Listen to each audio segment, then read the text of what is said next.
त्यांना खाली बसून खाली नाव घ्या ना. अरे इकडे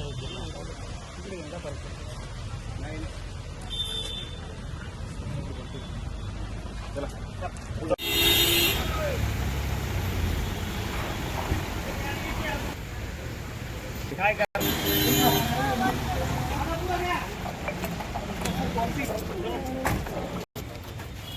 तीच अडचण झाली. आण बाबा इकडं सर खाली थांबू.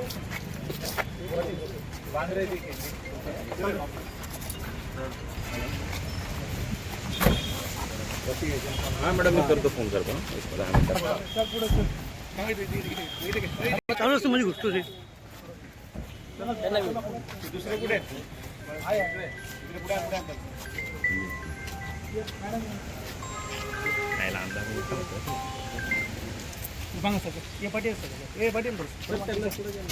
त्यांना पुढे घ्या ना. तो मागचा एक मागे बघा.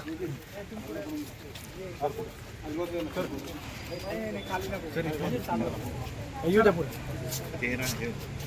नाही येत आहे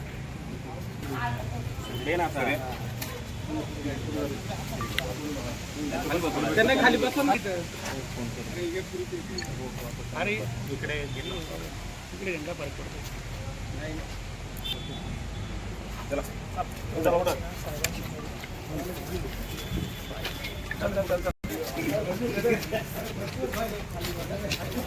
माझ्या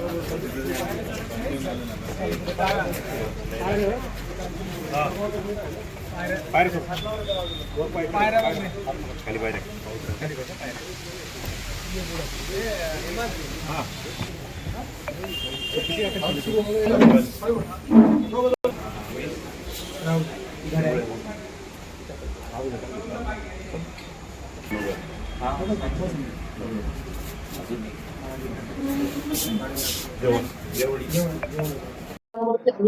बारा तारखेला इव्हिनिंगच्या दरम्यान जी बाहुली डॅम परिसरामध्ये इगतपुरी पोलीस स्टेशनच्या हद्दीमध्ये जी घटना घडलेली होती, ज्या घटनेमध्ये महिलेवरती हात उगारणे, त्याचबरोबर विनयभंगाची घटना, त्याचबरोबर त्यांनी दिलेल्या तक्रारी अनुषंगानं ज्या ज्या गोष्टी आहेत त्या अनुषंगानं योग्य जो गुन्हा आपल्याकडे दाखल करण्यात आलेला आहे त्याच्यामध्ये त्यांची मोबाईल असेल त्याच्या अनुषंगानं, त्याचबरोबर इतर त्यांची गाडीची जी काच आहे त्या गाडीच्या काच वेगवेगळ्या ठिकाणी अशा प्रकारचे स्टिक्स मारून फोडणे, त्याचबरोबर दगड मारून फोडणे, त्यांच्यावरती हमला करणे, अशा अनुषंगानं आपण जे आहे ते अटेम्प्ट टू मर्डर, त्याचबरोबर इतर डेकॉयटी, अशा प्रकारची वेगवेगळी जी गंभीर कलम आहेत अशा प्रकारची सगळी गंभीर कलम या ठिकाणी आपण लावून गुन्हा दाखल करण्यात आलेला आहे.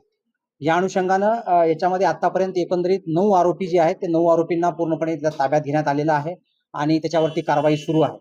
हे जे एकंदरीत आरोपी आहेत हे आरोपी त्या परिसरामधले आहेत आणि हे सगळे जे आरोपी होते हे आरोपी वेगवेगळ्या इगतपुरी भागामधले, त्याचबरोबर नांदगाव सदो नावाचं गाव आहे, बनाईदुरी आहे, गिरणारे आहे आणि माणिकखांब आणि त्या आजूबाजूच्या परिसरामधले असे सगळे हे आरोपी आहेत, एकमेकांच्या ओळखीचे आहेत आणि त्यांनी अशा प्रकारचं 9 आरोपींना आपण ताब्यात घेतलेलं आहे. आणि याच्यामध्ये इतर जे आणखी काही आरोपी याच्यात निष्पन्न झालेले आहेत त्याच्यामध्ये फिर्यादीने आपल्याला तक्रारी दिल्याप्रमाणे इतर जे 6-7 आरोपी होते, त्याचबरोबर त्यामध्ये इतर काही इन्व्हॉल्ड आहेत जे असोसिएट आहेत क्राईमला करणारे, त्याचबरोबर यांच्याशी गाडी देणारे, काही मदत करणारे, अशा प्रकारच्या सगळ्या आरोपींना आपण याच्यामध्ये इन्व्हॉल्व करून या गुन्ह्यामध्ये आपण त्यांना निष्पन्न केलेलं आहे. त्याचबरोबर व्हिडिओद्वारे सुद्धा आपण निष्पन्न केलेलं आहे. याच्यामधला भोईर नावाचा एक आरोपी आहे, त्या आरोपीला पूर्वीचा एक त्याच्यावरती मर्डरचा गुन्हा त्याच्यावरती दाखल आहे 2020-21 दरम्यानचा, तर त्याच्यामधला तो आरोपी आहे. त्या व्यतिरिक्त आणखी असा कुठल्याही आरोपीचं बाकी कोणाचं क्रिमिनल रेकॉर्ड नाही आहे, एकाच आरोपीचा आहे. तर त्या अनुषंगानं जो आरोपी आहेत ह्या सगळ्या आरोपीच्या अनुषंगानं आपण खात्री केलेली आहे आणि त्या अनुषंगानं आपण याच्यामध्ये अतिशय कडक कलम लावून महिलांच्या कुठल्याही प्रकारचं, त्याचबरोबर पर्यटनावरती असा प्रकारचा कुठलाही परिणाम होणार नाही, त्याचबरोबर एकंदरीत ह्या अनुषंगानं आपण अतिशय कडक कारवाई जी आहे ती कडक कारवाई आपण करत आहोत.